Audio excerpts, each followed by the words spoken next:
एक बार एक महापुरुष निरंकारी बाबा अवतार सिंह जी के पास आए और किसी के द्वारा कुछ गलत कार्य किए जाने की शिकायत करने लगे। साथ ही कहते गए कि बाबा जी गुरसिख होते हुए भी उसने ऐसा किया। बाबा जी ने मुस्कुराते हुए कहा, गुरुमुख कभी गलती नहीं करता।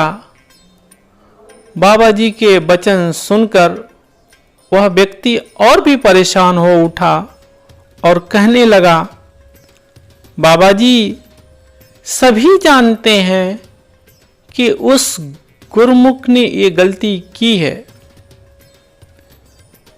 बाबा जी ने पुनः बात को दोहराते हुए कहा कि गुरुमुख कभी गलती नहीं करता।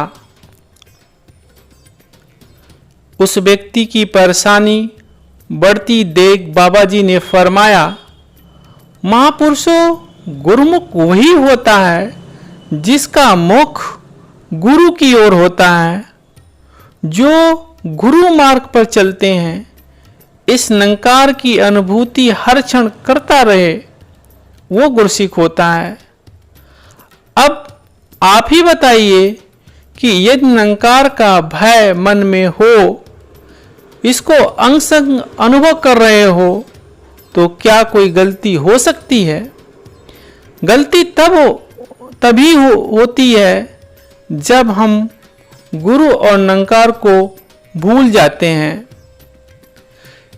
इसी कारण मैं कह रहा हूं कि जब गलती हुई उस समय उस व्यक्ति का मुख गुरु की ओर न होकर माया की ओर था। जब महापुरुष की समझ में आया कि एक समर्पित निरंकार के रंग में रंगा हुआ गुरसिख कैसे गलती, गुनाह और दुष्कर्मों से ऊपर होता है। गुरसिख सुमिरन अपने इस मालिक के इश्क में करता है, खुदगर्जी में नहीं।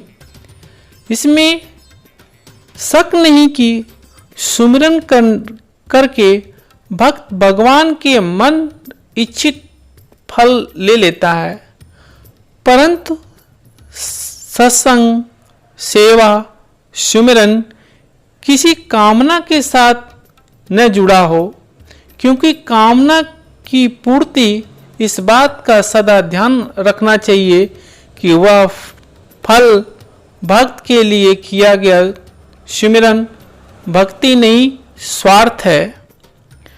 पुरातन इतिहास इस बात का प्रमाण देता है कि भक्त सुमिरन करके प्रभु से नहीं अपनी कामना की पूर्ति की मांग करता है, तो वह उसके और दूसरे के लिए कभी सुखदायी सिद्ध नहीं हुई।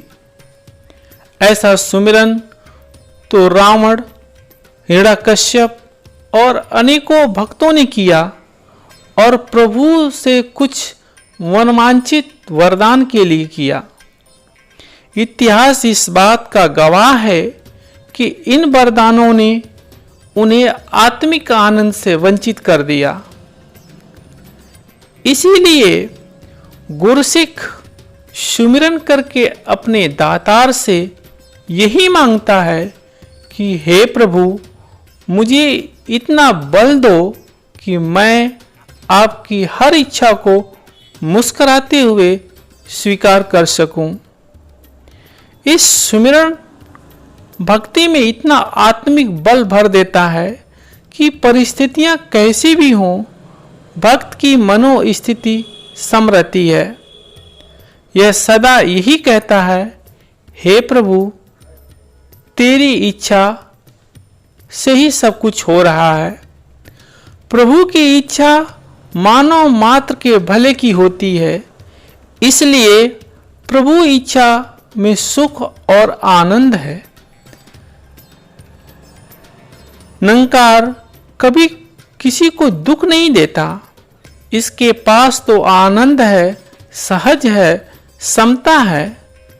निरंकार सतचित आनंद है, जबकि हमारी आत्मा केवल सत और चित है। इस प्रभु के सुमिरन से ये आत्मा भी आनंदित हो जाती है और गुरसिक भी समरस रहने योग्य बन जाता है। निरंकारी मिशन के महान दार्शनिक संत भापा रामचंद्र जी कपूरथला वाले सदा कहते थे कि जब भी आप सुमिरन करते हो तो आप पूर्णतया निरंकार की शक्तियों से जुड़ जाते हो। इसलिए ध्यान रहे कि सुमिरन करने के पश्चात आपके हृदय में या जुबान पर कभी भी नकारात्मक यानी निगेटिव बात न आए। इस समय संतों के मुख से सदा दूसरों के भले की कामना ही निकलनी चाहिए। काम गुरु का पूरा होता, काम गुरु का पूरा होता, घट चाहे ये कोई चुन ले। काम गुरु का पूरा होता, घट चाहे ये कोई चुन ले। जैसा वक्त ये लाना चाहे, जैसा वक्त ये लाना चाहे, वैसा ताना बाना बुन ले, वैसा ताना बाना बुन ले। साध संगत जी बड़े प्यार से कहना। धन्यवाद।